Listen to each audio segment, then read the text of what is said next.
প্রিয় শিক্ষার্থীবৃন্দ, সবাইকে স্বাগতম জানাচ্ছি আজকের ক্লাসে। শিক্ষার্থীবৃন্দ, আমরা আজকে আলোচনা করব যে কোনো কলেজের কোর্স ফাইনাল পরীক্ষায়, এমনকি এইচএসসি ফাইনাল পরীক্ষায়ও কিছু নির্বাচিত চ্যাপ্টার থেকে কোন কোন প্রশ্নগুলো বেশি আসবে। তো প্রথমত আমাদের সরকার কর্তৃক নির্ধারিত যে শর্ট সিলেবাস আছে সেটা হচ্ছে প্রথম, দ্বিতীয়, তৃতীয়, চতুর্থ, নবম এবং দশম অধ্যায়। আমাদের কলেজের যারা শিক্ষার্থী আছো, আমরা ইতিমধ্যে তোমাদেরকে চতুর্থ অধ্যায় পর্যন্ত শেষ করেছি। আমাদের পরীক্ষার সিলেবাস থাকবে চতুর্থ অধ্যায় প্লাস নবম অধ্যায়, অর্থাৎ আমাদের সিলেবাস হচ্ছে 1, 2, 3, 4 এবং 9 অধ্যায়ের সকল ক্লাসগুলো তোমরা এই ইউটিউব চ্যানেলে পাবে। তাহলে আমরা এবার আলোচনা করছি প্রত্যেক অধ্যায় থেকে কি ধরনের সৃজনশীল প্রশ্ন আসবে। তোমরা যে কোনো বই খুললে অনুশীলনীতে অনেকগুলি প্রশ্ন দেখতে পাও, ফলে তোমাদের দ্বিধাদ্বন্দ্বে পড়ে যাও, কনফিউশনে ভোগো, দুশ্চিন্তায় ভোগো যে এতগুলি প্রশ্ন আমরা কিভাবে পড়ব। আসলে এতগুলি প্রশ্ন নেই। প্রথম অধ্যায়ে আমি আলোচনা করছি, প্রথম অধ্যায় থেকে মূলত দুইটা বিষয়ের উপর প্রশ্ন হয়। প্রথম অধ্যায় এগুলো আমরা প্রথম পত্রের কথা বলছি। প্রথম অধ্যায়, এটার নাম হচ্ছে মৌলিক অর্থনৈতিক সমস্যা। এখান থেকে যে দুইটা প্রশ্ন আসে, এক নম্বর হচ্ছে যে তথ্য অথবা সূচি থেকে উৎপাদন সম্ভাবনা রেখা মানে পিপিসি রেখা অঙ্কন, এটা আসবে। এটা থাকে সাধারণত গতে, আর ঘতে থাকে এমন একটা সমন্বয় উল্লেখ করা থাকে যে সমন্বয়টা পিপিসির ভিতরে অথবা বাইরে পড়বে, অর্থাৎ নির্দিষ্ট সমন্বয়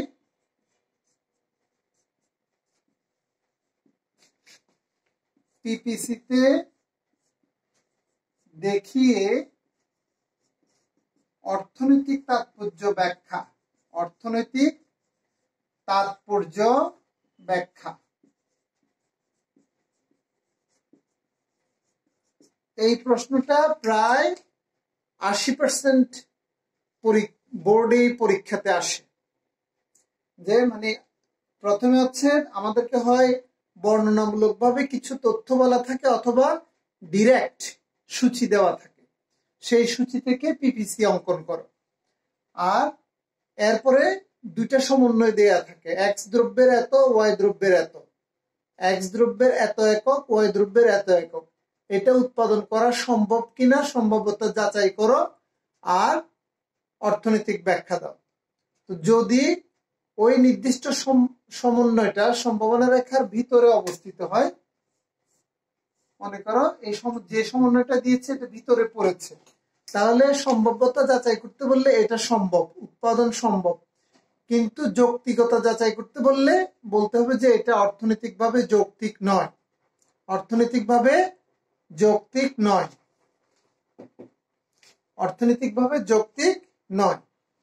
আর বাইরে যদি হয়, যে সমন্বয়টা দিয়েছে সেটার অবস্থান যদি বাইরে হয়, তাহলে এটা উৎপাদন সম্ভব নয় দুষ্প্রাপ্যতার কারণে, কিন্তু অর্থনৈতিকভাবে কাম্য, কারণ এখানে সম্পদের উৎপাদনের পরিমাণ, উভয় দ্রব্যের উৎপাদনের পরিমাণ অধিক।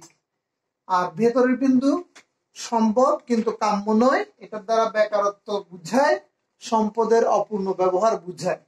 এটা কাম্য কিন্তু অর্জনযোগ্য নয়, এটা দ্বারা দুষ্প্রাপ্যতা বুঝায়। তাহলে এই গেল একটা প্রশ্ন। 2 নাম্বার প্রশ্ন হচ্ছে দুইটা অর্থনৈতিক ব্যবস্থার, 2 বা ততোধিক অর্থনৈতিক ব্যবস্থার বৈশিষ্ট্য দেওয়া থাকে। বেসিক্যালি আমাদের এখানে তিনটা অর্থনৈতিক ব্যবস্থা বা চারটা অর্থনৈতিক ব্যবস্থার মধ্যে প্রধানত তিনটাই বেশি আসে, ধনতান্ত্রিক, সমাজতান্ত্রিক, মিশ্র। ইসলামী অর্থ ব্যবস্থাটা খুব কম আসে। তাহলে এই তিনটা অর্থনৈতিক ব্যবস্থার তুলনামূলক গুরুত্ব যদি আমরা শিখে ফেলি, তুলনামূলক আলোচনা বা বৈশিষ্ট্য তুলনা যদি আমরা শিখে ফেলি, তাহলে আমরা উত্তর দিতে পারবো। অর্থাৎ উদ্দীপকে দুই বা ততোধিক অর্থনৈতিক ব্যবস্থার কিছু বৈশিষ্ট্য বলা থাকে। যেমন ধনতন্ত্রের বৈশিষ্ট্য হচ্ছে সম্পদের ব্যক্তি মালিকানা, সমাজতন্ত্রের বৈশিষ্ট্য হচ্ছে রাষ্ট্রীয় মালিকানা, মিশ্র অর্থনীতিতে ব্যক্তি এবং রাষ্ট্র উভয়ের মালিকানা থাকে। এরকম উদ্দীপকে বিভিন্ন অর্থনৈতিক ব্যবস্থার কিছু বৈশিষ্ট্য দেওয়া থাকবে। সেই বৈশিষ্ট্যগুলি থেকে এবার গ প্রশ্ন হচ্ছে, যে কোনো একটা অর্থনৈতিক ব্যবস্থা এটা চিহ্নিত করো, এর বৈশিষ্ট্যগুলি লেখো। আর ঘতে গিয়ে হবে দুইটা অর্থনৈতিক ব্যবস্থার মধ্যে তুলনা। তাহলে আমরা বলতে পারি 2 নম্বর প্রশ্নটা হচ্ছে বিভিন্ন অর্থনৈতিক ব্যবস্থার তুলনা নিয়ে। অর্থনৈতিক ব্যবস্থার তুলনা। আমরা বইয়ে যত প্রশ্ন দেখব তার 98% এই দুইটা। সুতরাং এই দুইটা থেকে পড়লে তুমি কোর্স ফাইনাল পরীক্ষায়ও পাবে, এইচএসসি ফাইনাল পরীক্ষায়ও পাবে। তাহলে প্রথম চ্যাপ্টার শেষ হলো। এবার আমরা আসি দ্বিতীয় অধ্যায়ে। দ্বিতীয় অধ্যায় একটু ম্যাথমেটিক্যাল কিন্তু ইজি আছে। তো এটার জন্য আমরা সবাই ম্যাথমেটিক্যাল যে একটু প্যানিক করি, সেখানেও তোমরা অনেক প্রশ্ন দেখতে পাবে। কিন্তু বোর্ডে এবং কোর্স ফাইনাল পরীক্ষায় যে সমস্ত সব প্রশ্নগুলো আসার সম্ভাবনা থাকে বিভিন্ন কলেজে, ইভেন আমাদের কলেজেও, সেগুলির মধ্যে 1 নাম্বার হচ্ছে যে প্রদত্ত সমীকরণ। প্রদত্ত সমীকরণ এটা চাহিদাও হতে পারে অথবা যোগানো হতে পারে, থেকে রেখা অঙ্কন। রেখা অঙ্কন এটা থাকবে গতে। আর ঘতে গিয়ে থাকবে স্থিতিস্থাপকতা নির্ণয়। স্থিতিস্থাপকতা নির্ণয় এবং দ্রব্যের প্রকৃতি সম্পর্কে মন্তব্য। দ্রব্যের প্রকৃতি সম্পর্কে মন্তব্য, এটা একটা প্রশ্ন। তারপরে আসে 2 নাম্বার বিষয়বস্তু, যেটা থেকে বেশি প্রশ্ন আছে এবং কোর্স ফাইনাল পরীক্ষা আমাদের এখানেও আসার সম্ভাবনা আছে। সেটা হচ্ছে যে প্রদত্ত সমীকরণ থেকে ভারসাম্য, দাম ও পরিমাণ নির্ণয়। দাম ও পরিমাণ নির্ণয় এটা থাকে। তারপরে আর কি থাকে এই অধ্যায় থেকে? তারপরে হচ্ছে যে এক সূচি অথবা তথ্য থেকে ক্রম হ্রাসমান প্রান্তিক উপযোগ বিধি ব্যাখ্যা। বিধি ব্যাখ্যা একটা সূচি দেয়া থাকবে, এই সূচিটা থেকে ক্রমহ্রাসন, এটা মানে সূচিটা কোন বিধির অন্তর্ভুক্ত এটা ব্যাখ্যা করো, বিশেষ করে ক্রমহ্রাসন। তো সাধারণত টোটাল ইউটিলিটি দেয়া থাকলে সেখান থেকে মার্জিনাল ইউটিলিটি বের করো এরকম বলে। আর কোন বিধি প্রযোজ্য হয়েছে, সেটা কোন বিধি প্রযোজ্য হয়েছে, কার্যকর আছে, সেটা জানার জন্য আমাদেরকে অবশ্যই এমইউ বের করতে হবে। প্রশ্নে কিন্তু এমইউ বের করো এটা বলবে না। আর অথবা এমইউ দেয়া থাকবে, তোমাদেরকে বলবে টিইউ রেখা অঙ্কন করো। রেখা অঙ্কন করো, তখন আমরা এমইউ গুলি যোগ করে টিইউ পেয়ে যাব। সুতরাং এই দ্বিতীয় অধ্যায় থেকে যত প্রশ্ন দেখবে সব এই 3 প্রকারের। তারপরে সমীকরণ নির্ণয় মাঝে মাঝে আসে, এটা খুব কম আসে, এটা আমরা দেখতে পারি। 4 নম্বর হচ্ছে যে সমীকরণ নির্ণয় করো। এই 4 ধরনের প্রশ্ন, তো আমাদের সাজেশনও এই 4 ধরনেরই থাকবে। তারপরে তৃতীয় অধ্যায়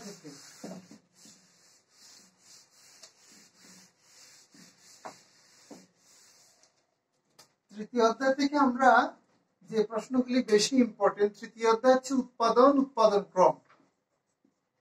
তৃতীয় অধ্যায় থেকে যে বিষয়গুলি গুরুত্বপূর্ণ সেটা হচ্ছে যে টিপি থেকে এমপি, অর্থাৎ মোট উৎপাদন থেকে প্রান্তিক উৎপাদন, রেখা অঙ্কন। তারপরে অথবা বিপরীত ভাবে হতে পারে এমপি থেকে টিপি, এটা বের করা। তারপর হচ্ছে যে আমাদেরকে মানে এসি রেখা অঙ্কন করো বলবে, এসি রেখা অঙ্কন করো। তো এটার জন্য আমাদেরকে হয়তো 2 ধরনের তথ্য থাকবে, এএফসি আর এবিসি দেওয়া থাকবে। এই দুটো যোগ করলে আমরা এসি পেয়ে যাব। অথবা আমাদেরকে টিসি দেওয়া থাকবে, টিসি দেওয়া থাকলে টিসি কে কিউ দ্বারা ভাগ করলে আমরা এসি পেয়ে যাব। তাহলে এই তথ্যগুলি এভাবে আমরা এসি আঁকতে পারবো। তাহলে টিপি থেকে এমপি অথবা এমপি থেকে টিপি রেখা অঙ্কন বা কোন বিধি কার্যকর হয়েছে, আর এসি রেখা অঙ্কন, এসি রেখার জন্য এএফসি এবিসি দেওয়া থাকতে পারে অথবা টিসি দেওয়া থাকতে পারে, সেখান থেকে আমরা এসি বের করতে পারি। এবং এমসিওর এসি রেখা অঙ্কন, এমসি রেখা অঙ্কন, এমসি আঁকতে বললে আগে টিসি বের করতে হবে, তারপরে টিসি গুলি বিয়োগ করে আমরা এমসি পেয়ে যাব। এই প্রশ্নগুলো তৃতীয় অধ্যায় থেকে থাকে।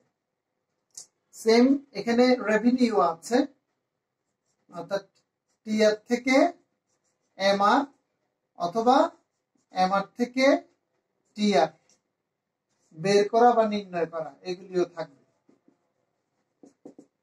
তাহলে তৃতীয় অধ্যায় থেকে এই প্রশ্নগুলি তোমরা ঘুরে ফিরে পাবে। এবার আসলাম চতুর্থ অধ্যায়, বাজার। ভেরি সিম্পল এন্ড ইজি, মাত্র 2টা কোশ্চেন থাকবে। চতুর্থ অধ্যায় বাজার। চতুর্থ অধ্যায়ে 1 নম্বরটা হচ্ছে মুনাফার পরিমাণ নির্ণয়। মুনাফার পরিমাণ নির্ণয় অথবা ভারসাম্য দাম ও উৎপাদন নির্ণয়, অথবা মোট আয়, মোট ব্যয়, মুনাফা নির্ণয়। সব একই প্রক্রিয়া, আমরা ক্লাসেও করেছিলাম, তোমরা জানো। এটা 2 ধরনের হতে পারে, একটা হচ্ছে এটা সংখ্যা দিয়ে হতে পারে, প্রতীক দিয়ে হতে পারে। 90% প্রশ্নই এখান থেকে হবে। এটা পূর্ণ প্রতিযোগিতারও হতে পারে, একচেটিয়া বাজারেরও হতে পারে। আর 2 নম্বর হচ্ছে যে বিভিন্ন বাজারের মধ্যে তুলনা, বিভিন্ন বাজারের তুলনা, বিশেষ করে পূর্ণ প্রতিযোগিতা, একচেটিয়া, এই 2টার মধ্যে তুলনা। মানে উদ্দীপকটা এমন ভাবে থাকবে যে এখানে হয় একচেটিয়ার কিছু বৈশিষ্ট্য বলবে, তো গতে বলবে যে তোমাকে এই বাজারটা কোন বাজার, এই বাজারের বৈশিষ্ট্য লিখো। ঘতে গিয়ে বলবে যে উভয় বাজারের মধ্যে তুলনা করো। তাহলে এভাবে আমরা চতুর্থ অধ্যায় থেকেও মাত্র 2টা প্রশ্ন পড়লেই এইচএসসি পরীক্ষা বলো, কোর্স প্যানেল পরীক্ষা বলো, যে কোনো কলেজের যে কোনো পরীক্ষা আমরা এটা এই 2টা প্রশ্ন পড়লে কমন পাবো 100%। তো আর নবম, এরপরে আমরা আলোচনা করছিলাম, আর সিলেবাসে আছে নবম অধ্যায়। তো নবম অধ্যায় আমরা সিলেবাসে রেখেছি, কিন্তু এটা তোমরা অ্যাভয়েড করলেও হবে, যেহেতু 11টা প্রশ্ন থাকবে, তোমরা 7টা উত্তর দিবে, আমাদের কলেজের জন্য বলছি। তাহলে এই 4টা চ্যাপ্টার থেকে তুমি পড়লেই মোটামুটি 7টার উত্তর দিতে পারবে। সুতরাং নবম যেহেতু আমরা ক্লাসে আলোচনা করিনি, সেজন্য আজকে নবমের পর্যন্ত আর ডিটেলস কোনো আলোচনা করলাম না। তাহলে আমরা 1 থেকে 4র্থ অধ্যায় পর্যন্ত যে কোনো কলেজের কোর্স ফাইনাল পরীক্ষা এবং এসএসসি পরীক্ষায় সম্ভাব্য কি ধরনের প্রশ্ন হতে পারে তা নিয়ে বিস্তারিত আলোচনা করলাম। সবাইকে ধন্যবাদ জানিয়ে আজকের ক্লাস এখানে শেষ করছি।